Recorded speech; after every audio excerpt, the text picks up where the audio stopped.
Blog Talk Radio.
Coming to you live, it is the Dr. John Show. Thanks, everybody. It's going to be 2:31 a.m. Central Standard Time. This is the Dr. John Show in this year of 2012. And today we're going over crop circles, aliens, NWO, the New World Order, Illuminati, Tesla, and 2012. And we're going to do it all in 30 minutes. You know, the biggest thing I learned when I was doing 2-hour shows is that there's a lot of blah, blah, blah, and at the core of that is the issues you're trying to go over. And so we're going to give you a whole lot of meat and not a whole lot of potatoes really, really quickly. So I hope you enjoy the show. Thanks for coming out tonight. Really excited to do it. For those who haven't heard about Nikola Tesla, he's a great, great inventor, and we use this technology every day, even today. If you haven't, go, and you can go to YouTube and look up Nikola Tesla. You'll find hours and hours of fun, entertaining videos that will keep you entertained for a long, long time. The way that he pertains today is that a lot of the theories that he used and a lot of the mathematics and science that he was so, creative about can be used today. And we're looking for solutions. Take, for instance, renewable energy and solar or wind. You can only transmit the electricity so far with our current lines. They're doing studies right now to try to figure out how to upgrade the power lines so that we can transmit the actual power, because storing it isn't really a viable option. Transmitting it isn't either, because the longer you transmit it, the further you transmit it, the more you lose. Well, this guy had it figured out way back when. So, an interesting guy to check out. We'll get into him a little bit later. Crop circles. You know, there's a lot of fake crop circles, and then there's some ones that are simply impossible to debunk. The ones that I found impossible to debunk, there's some ones out in Oregon. Oregon has the largest collection of crop circles in the United States, and then there's the ones in England where not just the top of the plant is bent over, but under the plant is specifically bent too, sometimes in hard soil where it couldn't have been broken. And I think some of those are really encouraging when you contrast them with the Mayan calendar, that an extraterrestrial civilization or someone more advanced than us is trying to make contact. I think there's really irrefutable evidence to these crop circles. And where I would point you to is actually Coast to Coast AM, their show that they did last week. I tried to debunk it. Not that I'm anyone too special, but I tried to debunk it. And I look up the information, and it turns out that it's very, very, very viable information. Special shout out to Prank Bill USA, who just hit the chat room. And if Todd would like to call in, you can certainly welcome. You can plug your campaign for this presidential BTR campaign. What else? Aliens. Right after aliens, I would initially, as probably everyone does, think of Area 51. And when touching on Area 51, I really just think that between Lockheed Martin and Boeing, it's used for experimental aircraft. The reason I say that is anything that would have been there that was probably viable or might have been substantial evidence towards aliens is long gone, because everybody knows about the base. I mean, once it was in all the movies, including the one with Will Smith, it was kind of a done deal. It wasn't a secret anymore. 2012. 2012, boy, the Mayan calendar, and then you get off to December 21st, 2012, and there's some people that refute that we're even in the year that we are. They say that our calendar, the U.S.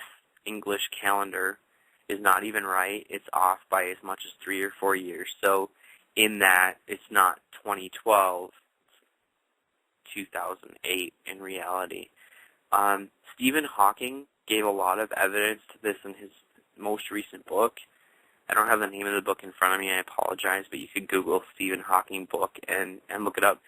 What he did was, man, this is such a brief summarization because he's such a brilliant guy, but what Stephen Hawking did was basically outline that the Egyptian calendar was completely different than the English U.S. calendar.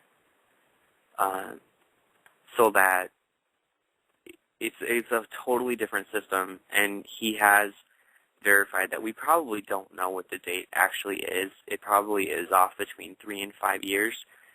For that, I would probably go to YouTube and just, look up Stephen Hawking. His stuff gets a little deep for me. It gets really thick. It's like oatmeal with no water. And I'm not saying I'm the smartest guy in the world, but I'm intelligent, is probably as most as intelligent as most of our listeners. Because if you're in the crop circles or aliens or the NWO or Illuminati or Tesla, you're fairly educated. We're going to go pick up a caller here. 347, you're on the air with the Dr. John Show. Welcome. Hey, Dr. John, it's Aberith. I'm the guy that called in, I don't know, I guess it was 2-3 nights ago. You talked about... Let's tear it up again. You got 22 minutes for us? Yeah, sure. That's awesome, man. I wanted to call. Well, thank you. I wanted to call in last night, and like my schedule got all crazy, and by the time I, realized what time it was, your show was over. So I'll tell you a secret, but you can't share it, okay? All right, just between us. Just between me and you. I played a recorded show last night, and I just laid down on my bed and went to sleep. Okay, that makes sense. But tonight we're live, obviously, because I'm talking to you. So, right. Man, on the subject of crop circles or aliens or the New World Order, Illuminati, Tesla 2012, what do you think on any of those? Well, I heard what you were saying about Stephen Hawking, and he is a brilliant guy. It's funny, too, because he was a brilliant guy right up until, a couple of years ago when he started talking about how there were probably aliens out there, but most likely there wasn't a God out there. And it seemed like a lot of people turned on him. Yeah. I want to add something really quick. I'm sorry, I'm not trying to cut you off. Prankville's talking about longer shows. On our YouTube page, which I want to thank our YouTube watchers, we finally hit 10,000 views, and I was super excited. It's kind of like my personal goal. We have a show schedule, and we are resuming 2-hour shows. I want to say, shit, I shouldn't have drank before the show. It's pretty much like November 6th or something like that. I'm returning to 2-hour shows. This is just kind of to get into the warm-up and things like that. So 2-hour shows are returning. And back to the case in point, Stephen Hawking, I heard, and I totally believe the rumors for like 3 months that he had died. So I'm really surprised that he's even alive. Not to be mean, like he's a great guy, but I had heard he had died. So, I don't know whether it's his disability or what happened, but you're right. There's no questioning he's a brilliant guy, but he has kind of gone off the deep end. And his stuff is so, I guess if I were to contrast and break it down really simply, it would be when you contrast him between Einstein.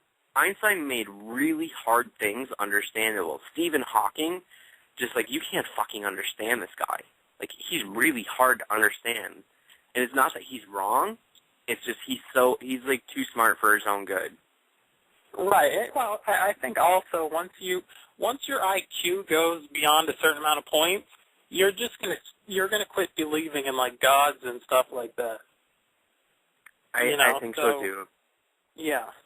And I don't know what other people would think about this, but possibly in his condition, it might be a little bit harder to believe in a God that would place him in that chair with such a brilliant mind, man. Because if he could walk around and do experiments and stuff, like, I'm not saying his life sucks, but seriously, we got the most brilliant guy in the world, arguably, like, trapped inside this vessel, and it sucks for him, you know?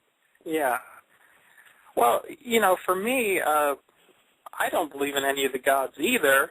And people will say to me, like, well, why don't you believe in them? They'll jump to the conclusion that, like, bad things have happened to me in life, and as a result, because I was raised staunch Christian, but, you know, they think bad things happen, and it's like, no, nothing bad happened. I'm a logical guy. I read. I'm open to things. I read, like, Christopher Hitchens. I read Richard Dawkins. There's just no gods. It makes no sense. You know, the thing is, and this is my theory, and so, you know, people can take it for what it's worth, is that we're so minuscule in the grand scheme of things. We're really tiny, like smaller than an ant. Each human's like a grain of sand in the cosmos and planets of things, like maybe even smaller than that. And I think the thought of someone creating, you know, everything and every single thing is great. And do I think that there were higher beings? Absolutely. The reason I think that is the Sumerian culture, and I think it was the Hopi. I think there was more advanced people that came down here and taught the Mayans. I think that's almost, I would argue, irrefutable. They knew way too much for what they should have known. They should have been carrying like, wooden sticks and spears, and they knew about things that we don't even know. So I think there's enlightened people. I really do. And I even think that the U.S. government knows about them. I think we use their technology because when you look at how the touchscreen tablets and all that's out today, Roswell, the initial people who looked at the crashed spacecraft, said all their internal mechanisms and machinery were all touchscreen. That was the first thing they said, and this is before touchscreens were ever out. Now, while touchscreens are commonplace today, they first came out in the 80s, and then they got a little bit more popular in the 90s, and then obviously iPhone blasted off. But I think that we stole technology from the aliens or borrowed it when they came here. And I think we know there's higher powers, but I think the God thing is something that we have to have almost as a crutch to understand the unfathomable the things that we can't. So I'm totally with you there, man. It's weird how we agree on things. You know, and the girl Desert Rose, I believe that she's half Hopi, so I don't know, maybe you want to bring this up with her. I was talking to her a couple of nights ago, and we were talking about God, and she believes in a creator, and I said to her, is it possible that the creator is an alien and not, you know, a supernatural creator? Mm-hmm. And she said no, but I really do lean towards, you know, I kind of look at it like a more viable possibility to me is like we're kind of like an ant farm, and there were higher beings that weren't supernatural beings who either, you know, came here and created us or saw us here and came to us and gave us technology. Like even before Roswell, you talk about like the Mayans and some of the hieroglyphs and some of the technology that they've had. I mean, you know, there really were amazing things that happened, and I think one thing that humans did on this planet to really screw things up is when the Europeans decided they were the most advanced, so any culture they got to, they wiped them out because, you know, they figured there's nothing we can learn from them. We're the most advanced on the planet. So let's force our stuff on them or kill them. Yeah, you're exactly right, and you make a really good point. And just in the interest of time, I'll try and 15 minutes left. I'm going to try and give a really, really speedy prediction in 2012, and this is given like everything I know. So people, you know, I'll say it today, and if I'm wrong, you can pick something for me to do in 2012. You know, 2013. If I'm wrong about this, that, you know, obviously doesn't kill me, but it can be bad, like wearing a dress or whatever. So you can pick something to humiliate me, and we'll have people vote on it. But here's my prediction for 2012 based on everything I know. I think that there's going to be more solar flares. I think that they're going to increase volcanic activity. And my big prediction would be that if the timeline is right, meaning if we're actually in the year, just, 2012, and we're not a couple years off, I think that there's a chance, a very strong chance we're going to encounter another planetary being of higher consciousness, of way elevated technical means, and I think that their ascension or return will come in the year of December, between December 1st and December 30th. I think we'll see him, and I think we'll get validation for the first time. That's based off a whole lot of things. It's based off of several years of research on the Mayans and Sumerians, crop circles, and a whole bunch of other stuff that we don't really have a ton of time for, but that's what I think, and there's several people within the scientific community who believe the same. So if not, pick something for me to do and we'll pull it. Garbage, killing myself won't be an answer. It can't hurt me. So killing myself is not an option. Let me make some predictions here, too, because I believe we're probably reading a lot of the same stuff, and from what I understand, the Mayan calendar doesn't sync up with the calendar that we use. And if you're talking about that date that everyone, I don't even know what the date is, December 21st, 23rd, whatever it is, that would have actually taken place, 10 or 11 months ago or something crazy like that. So my prediction for that one day, whatever the day is where people are like, there's going to be some huge change or the world's going to come to an end, my prediction is nothing happens on that day. My My kickoff for that is I didn't really think anything was going on until I started going online, and there's this earthquake monitor you can use. Like, you can just Google earthquake monitor. And then when the Japan one came through, and it was that huge, like 9 point whatever, right? Fukusaki or whatever. I usually shouldn't drink before the show.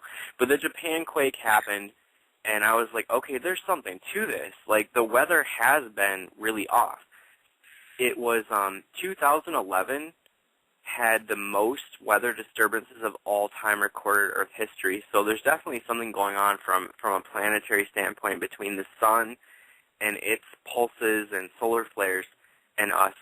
I think there's a lot of, like, the 2012 movie was a total fucking joke.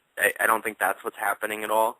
Right. But I think between polar shifts and stuff like that, there is stuff that can happen. I really feel bad for the people who talked about Nibiru, because it didn't happen along when they said it would, and now the guy won't come back on YouTube.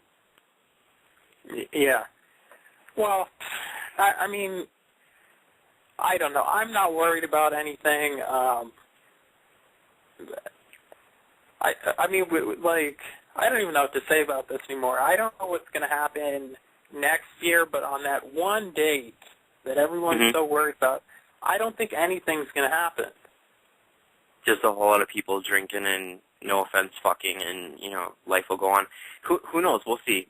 I'll invite you. I'm inviting you back here right now on December 21st, 2012, or that midnight or whatever. Come back and we'll see what happened. We'll count it down. Since you don't know what else to say on the topic, and I'm kind of bled out on the topic too. How about let's move on to, do you have anything on the New World Order, the Illuminati, or any other topic of your choice? Well, I think the New World Order has kind of, it's so many different things. It's so many things that it's become a religion in the sense that there's people who believe in it, but they don't believe certain aspects of it. If you bring up, like, the reptilian people, they'll tell you, oh, no, that part of it's crazy. It's just the rest of the stuff I believe in. I think it's all crazy. When they have, like, these G8 summits and people are talking about climate change, I don't think it's somehow linked into, like, a one-world currency or I don't know. I kind of believe that our government, like the higher power, the puppet master, is really the Fed. You're almost touching on the North American Union and how they were going to do away with the dollar and usher in a new currency between the United States, Canada, and America. Yeah, I mean, all of this stuff is tied in. People talk about, like, how you've got the euro over in Europe, how, like, the dollar was going to be kind of basically, I guess either we were going to be using euros over here, or there was going to be some new currency, or I don't know, man. No, sure, I think sure. it's all. Yeah. I don't buy into this NWO stuff. All right, I want to move on to another topic, and I'm crossing my fingers and hoping that you've heard of this person. So if you haven't, I'm kind of screwed till you go YouTube them. Have you ever heard of John Teeter? No, I haven't. All right. So the one space you finally differ. stumped me. Yeah. All right, I finally stumped you. All right. So promise me that you're going to go get a pen and write down John Teeter, and after this, go YouTube him. His story has never been debunked. Now, here's his story for those that don't know. And if you do, then press 1 in the chat room, and I'll know how many people know about this and thus when to stop talking about it. John Teeter is a person who came around in the 90s, the late 90s, and he was a time traveler.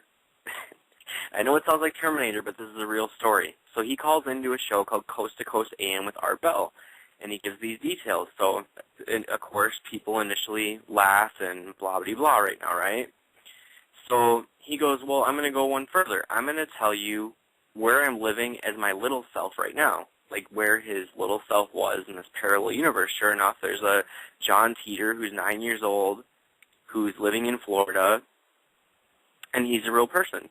He talks about his time machine, how it works, la-di-da, and the whole reason he came back was for this IBM. The reason I mention this is also because someone in the chat room mentioned Y2K. And one of the things he said was that he was coming back, and the reason he was time traveling and going all the way backwards was to stop Y2K. So for people who thought Y2K was going to happen, this guy claims to have stopped it. And I'll leave it at that. They've never debunked John Teeter's story. They've never found the person who did the hoax. No one's, taken accountability. And the things that he said about his time machine, and even better, there's pictures, is pretty interesting. He has pictures of his time machine. No one's ever matched up what he did. And one place you can go is, I believe it's johnteeter.com. You can also go to YouTube, dig up John Teeter. There's an hour-long special. Seriously, it's worth your time. For entertainment value, if nothing more, John Teeter is the best debunked story that's ever been put out there for a conspiracy. All right. Well, I wrote his name down, so I'll go check that out tonight. It's awesome. So take a look at the studio board. If you'd like to call in, there's 7 minutes left. You can ridicule me. This is going on YouTube afterwards, so if there's a prank you want to do or something you want to say, call in 909-533-8302. Give it your best shot. All right, so we touched on crop circles, aliens, the NWO, the Illuminati. I touched on Tesla in 2012.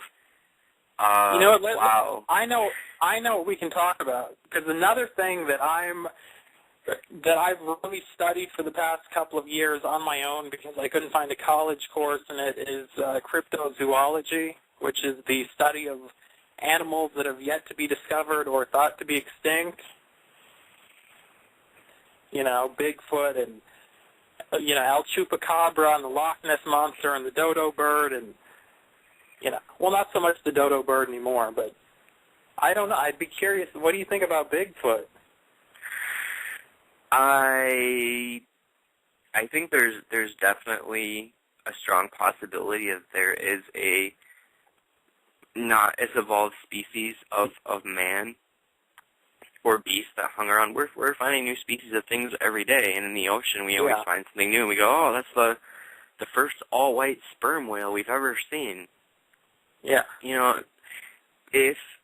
If I were to guess, I would guess if we could actually go deep enough in the ocean, which we can't right now, that there's things that would mystify us. And it's always kind of intrigued me how the pictures of aliens look so much like us, 2 eyes and a nose and a mouth.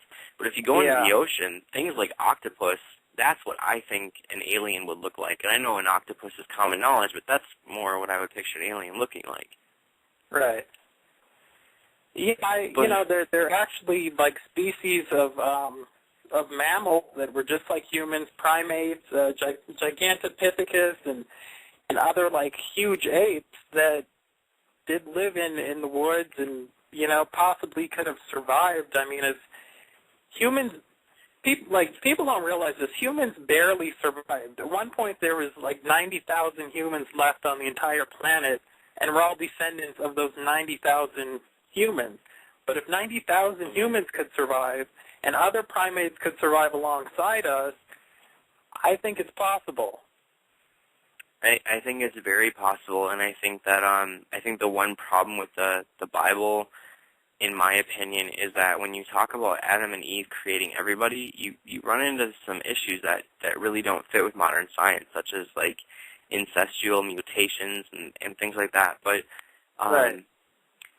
The humans really are a fluke. The dinosaurs, obviously roamed first, and everybody knows that. But in terms of evolution, I would assume we're kind of like an ant to the more evolved species that come near here. I think that's why they don't really trouble with us, because they probably don't really want the cat box that we've created here. And what I mean by that is it's kind of a dumpster. We've punched holes in our ozone layer, and I was thinking about it last night that I wonder if Mars had a point where they had life on Mars, and they were right where we are right now, where, there's a couple of holes in our ozone layer, but it doesn't matter, and, nothing means anything, and that's their whole planet failed, because there's certain people who believe in the concept that there was life on Mars, and they ejected specimens down to Earth from Mars to here, because the only thing different from Mars to here is, I believe, an atmosphere. Otherwise, Mars would be habitable. But, it's cool. Or you can shoot off to moon bases. There was a project in the 1990s that since declassified through the Freedom of Information Act that Japan went off and was building bases on the moon. And I really get surprised that people don't talk about this more, that Japan talked about putting bases on the moon in the 90s, and they haven't since talked anything about it, but they had the rocket plan and all the designs and the funding. We haven't heard anything since. The last thing I heard was that they verified that, very simply, scientifically put, you can take a cup of dirt from the moon and you can turn it into water, or you can make a sandwich out of it. All you need is a little bit of the dirt, and you can create anything out of it. They don't need to ship supplies up. They didn't need anything. That's the last thing I heard. And there was an actual YouTube video that showed a lab taking space dust and making things like milk and cheese out of it. Mind-blowing stuff. In Japan, they've got a hospital. It's a cancer treatment hospital. I know you got 2 minutes left. They're using something called the Gerson miracle or Gerson therapy to cure cancer. They've documented 500 cases, and in this country, we're still telling people, hey, stay away from this because it causes cancer. Mm-hmm. But we're not actually going to patent anything unless big pharmaceutical can make a buck off of it. So nothing natural, nothing holistic, nothing like that. But yeah. By the way, I have a show. And it's really sad, and no one's gonna believe me for saying this, and that's perfectly fine. But I have a friend that used to call me through Adult Entertainment. So he's a male who is, obviously you're gay or bisexual. I'm gonna get the warning in my ears, so I'm gonna say this fast. Anyway, he was a client and worked for a major pharmaceutical company. He said if only people realized they could cure cancer with coffee. I said, what do you mean? He goes, there's studies down in Mexico right now that people are curing cancer with caffeine enemas. They drink tons and tons of coffee, and then they do an enema with caffeine, 90% success rate with just fucking coffee. Yep. And that's part of the thing that Gerson discovered. It was that and an organic diet. If you drank organic apple and carrot juice, it helps it along. So we've got 47 seconds left. I want to thank my special guest tonight and invite you back here tomorrow. Full shows are returning. Oh, go ahead. Can I say something real quick? I have a show, and I would love to invite you to my show tomorrow. It's going to be at 10 p.m. I don't know if you can make it or not. Yeah, sorry about that. 10 p.m. Where am I going? It's 10 p.m. Pacific time. Okay, what's the name of the show? Just click on my name, Aberith, and you'll find it. Or we could even talk in messages and exchange information. All right, if you need to Twitter me, I'm at the Dr. John. And thank you very much for listening to our show tonight. I'm getting the warning they're kicking us off the air, so thanks for everybody for listening. This was an episode of The Dr. John Show brought to you by GigaPig Studios and Amazon.com. Thank you. Okay, bye.